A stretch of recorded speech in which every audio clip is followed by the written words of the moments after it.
اعوذ باللہ من الشیطان الرجیم بسم اللہ الرحمن الرحیم۔ السلام علیکم۔ حضرت ابراہیم علیہ السلام نے ملک الموت، جن کا نام عزرائیل ہے، دریافت کیا کہ اگر ایک آدمی مشرق میں ہو اور دوسرا مغرب میں، اور دونوں کا وقت ایک ہو، یا کسی جگہ روحیں قبض کرنی ہو جہاں وبا پھیلی ہو یا جنگ ہو، تو تم کیا کرتے ہو؟ انہوں نے کہا، اللہ کے حکم سے روحوں کو بلاتا ہوں، وہ میری انگلیوں کے درمیان سما جاتی ہیں تو میں انہیں قبض کر لیتا ہوں۔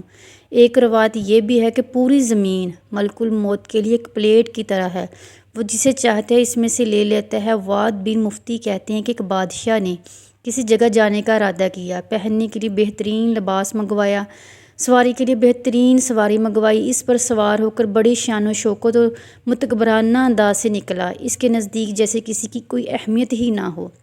اسی دوران اس کے پاس ایک بدحال اور فخر زندہ بال شخص آیا، وہ اسے سلام کیا، لیکن بادشاہ نے اپنے غرور و تکبر کی وجہ سے اس کے سلام کا جواب نہ دیا۔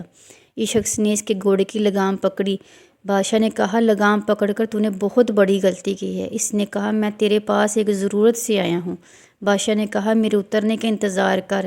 اس نے کہا، نہیں، اسی وقت کام ہے۔ یہ کہہ کر اس نے لگام کو زور سے چٹکا دیا۔ بادشاہ نے کہا، ٹھیک ہے، اپنی ضرورت بیان کر۔ اس شخص نے کہا، نہیں، راز کی بات ہے۔ بادشاہ نے اپنا چہرہ اس کے قریب کیا، اس نے کان میں سرگوشی کی، میں ملک الموت ہوں۔ یہ سن کر بادشاہ کا رنگ متغیر ہو گیا اور زبان لڑکھڑا گئی۔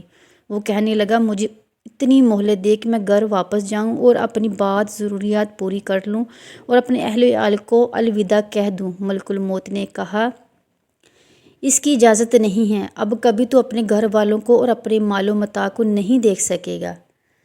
یہ کہہ کر ملک الموت نے اس کی روح قبض کر لی اور وہ سواری سے ایسے بے جان ہو کر گرا جیسے کوئی لکڑی ہے۔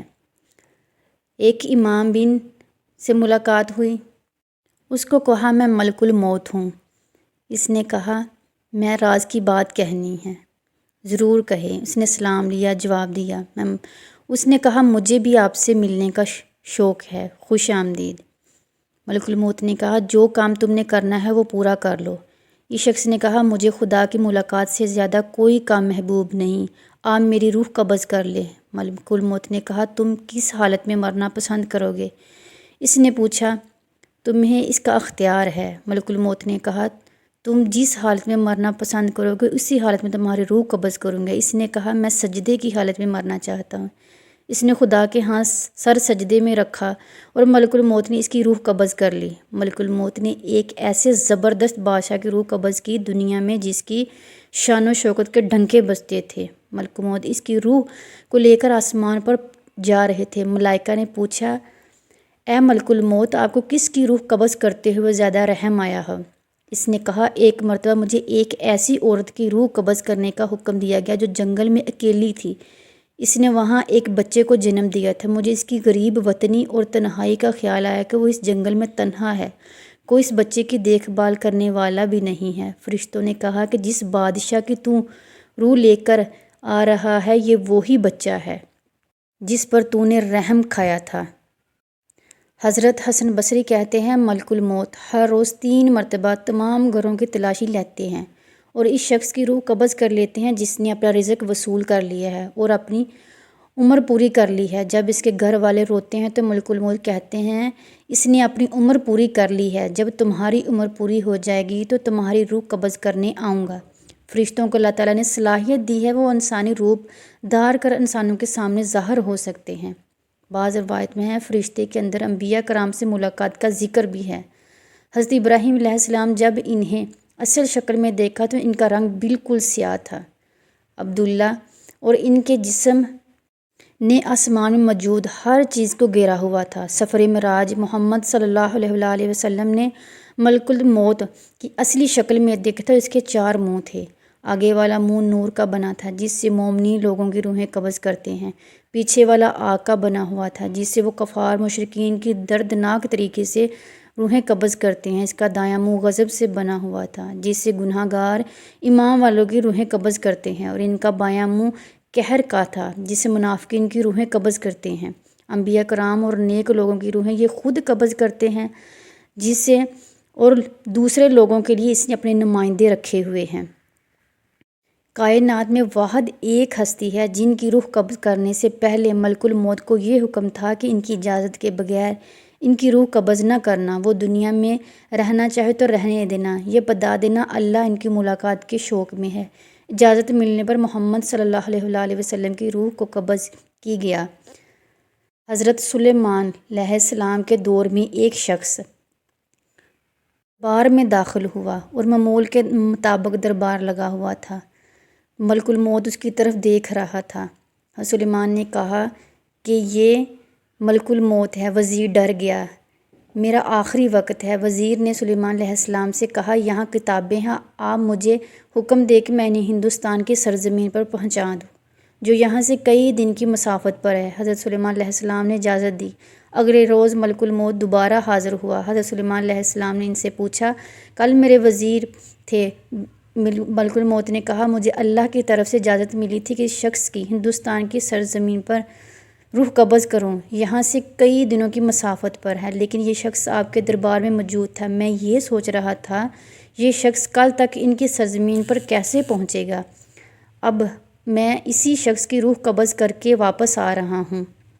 جہنمی جہنم کی طرف داخل کیے جا رہے ہوں گے، تب وہ سمجھ چکا ہوگا کہ اس کا بھی وقت قریب آ چکا ہے۔ وہ جہاں جہاں چھپنے کی کوشش کرے گا، ملک الموت وہاں سے پہلے ہی موجود میں ہوگے، وہ اس سے بچ نہیں سکے گا۔ اس طرح اس کی روح کو بھی حضرت عزرائیل علیہ السلام قبض کر لیں گے۔ حضرت عزرائیل علیہ السلام کو ہی موت کی ذمہ داری کیوں دی؟ اس کے پیچھے ایک واقعہ ہے۔ جب حضرت آدم علیہ السلام کو تخلیق کرنے کا وقت آیا تو اللہ نے ابراہیم علیہ السلام کو حکم دیا کہ دنیا کے کسی کونے سے مٹی لے آؤ۔ حضرت جبرائیل علیہ السلام مٹی اٹھانے گئے۔ اس وقت خانہ کعبہ موجود ہے، تو مٹی نے کہا، خدارا مجھے نہ لے جاؤ، جس مخلوق کی تخلیق کیے جائے گی اس کی اولاد بہت گناہ گار ہوگی اور اس پر اللہ کا عذاب ہوگا۔ حضرت جبرائیل علیہ السلام مٹی بغیر لیے واپس لوٹ آئے۔ اسی طرح حضرت میکائیل علیہ السلام اور حضرت اسرافیل علیہ السلام بغیر مٹی اٹھائے واپس لوٹ آئے۔ جب حضرت عزرائیل گئے تب بھی مٹی ان سے یہی عرض کر رہی تھی، لیکن حضرت عزرائیل علیہ السلام نے جواب دیا، اے زمین، تم مجھے جس رب کی قسم دے رہی ہو میں اسی رب کا حکم لے کر آیا ہوں اور یہ خاک لے کر ہی جاؤں گا۔ اللہ تعالیٰ نے حضرت عزرائیل علیہ السلام سے فرمایا، اے عزرائیل، تمہارا دل ان معاملات میں بہت سخت ہے، تم کسی شخص کی ماتم منانے پر بھی، قسم دینے پر بھی بغیر روتا ہوا دیکھ کر اپنا فیصلہ بالکل نہیں بدلتے، لہٰذا اس سے پیدا ہونے والی مخلوق کی روح کو قبض کرنے کی ذمہ داری اب سے تمہاری ہے۔ جواب میں حضرت عزرائیل علیہ السلام نے کہا، اے اللہ، آدم کی اولاد مجھ سے نفرت کرے گی۔ اللہ نے سمجھایا، فکر مت کرو، ہر شخص کی موت کی وجہ مقرر کروں گا اور وہ خود کو اس کا قصوروار جانیں گے، نہ کہ تمہیں۔ قیامت کے روز ہر زندہ چیز فنا ہوگی۔ اس روز اللہ 3 بار پکاریں گے، آج کے روز کس کی بادشاہت ہے؟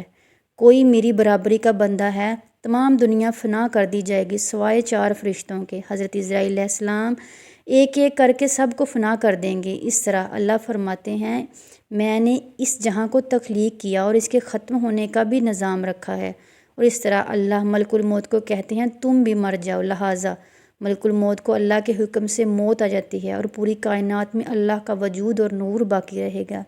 اس کے بعد پھر سے ہر ایک مخلوق کو زندہ کیا جائے گا۔